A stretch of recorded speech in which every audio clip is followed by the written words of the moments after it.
Good morning, praise the lord. Blessing for nation મિનિસ્ટ્રીથી હું આપનો ભાઈ સેમ ક્રિશ્ચન.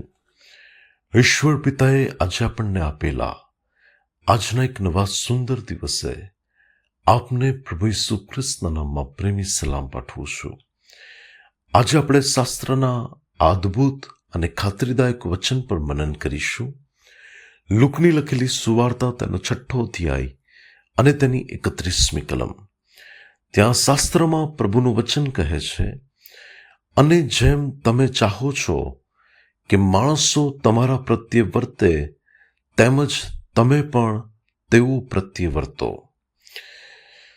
વાલાઓ, આ તો કોઈ નીતિવચન કે જે સુલેમાને લખ્યું હોય એ નથી, પરંતુ આ એક એવું નીતિવચન પ્રભુ ઈસુ ખ્રિસ્ત દ્વારા તેના લોકો મધ્યે પ્રગટ કરવામાં આવ્યું કે જે બાઇબલની અંદર નોંધવામાં આવેલી બાબત છે, કે જ્યાં પ્રભુનું શિક્ષણ એવું કહે છે કે જેમ તમે ચાહો છો કે માણસો તમારી સાથે વર્તે, તેમ તમે પણ તેઓ પ્રત્યે વર્તો.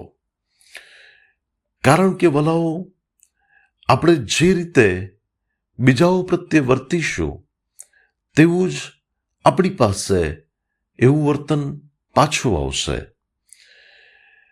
ઘણા સમય પહેલા એક વિડીયો હું જોઈ રહેલો, અને એક પ્રકારનું એક ઇન્સ્ટ્રુમેન્ટ હતું.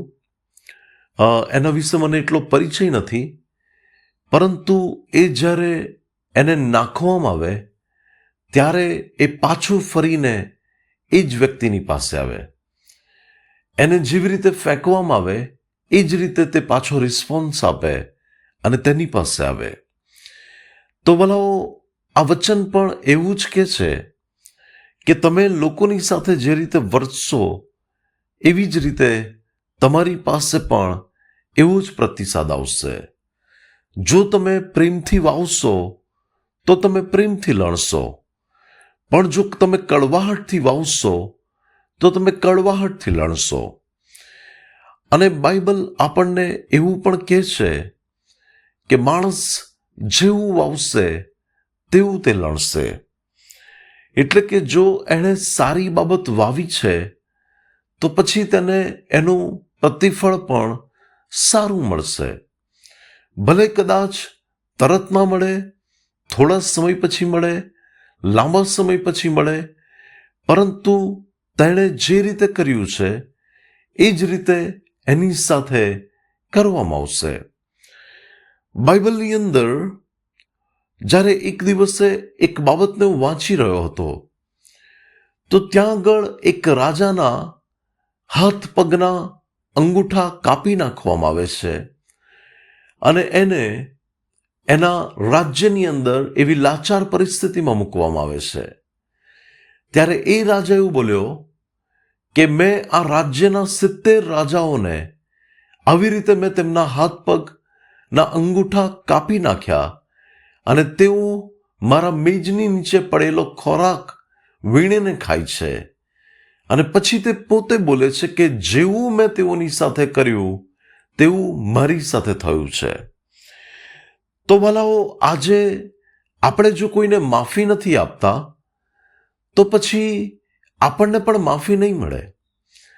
આપણે જો જતું નથી કરતા તો આપણી બાબત પણ જતી કરવામાં નહીં આવે, પરંતુ એની જગ્યા પર આપણે પ્રેમથી કોઈ બાબતને વર્તનથી આપણે સામે પ્રતિસાદ આપીએ છીએ, તો આપણી પાસે પણ એવો જ પ્રતિસાદ આવશે.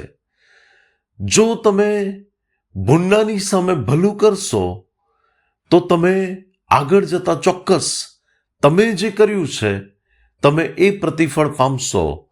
જો તમે ભલાઈને વાવી છે તો એ ભલાઈ તમારી પાસે પાછી ફરીને આવશે. ઘણીવાર આપણે એવું કહીએ છીએ કે મેં આ વ્યક્તિનું ભલું કર્યું, પરંતુ તેણે તો એનો બદલો ભૂંડાઈથી વાળી આપ્યો.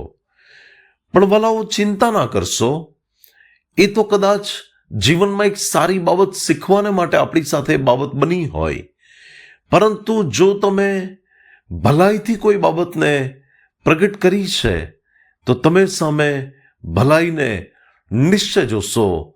ભલે કદાચ એ માણસ તરફથી નહીં, પરંતુ પરમેશ્વર પાસેથી તો તમે ચોક્કસ એ બાબતને પ્રાપ્ત કરશો, કારણ કે તમે તમારા હૃદયમાં એક સારી બાબત કરવા માટે વિચાર કર્યો હતો.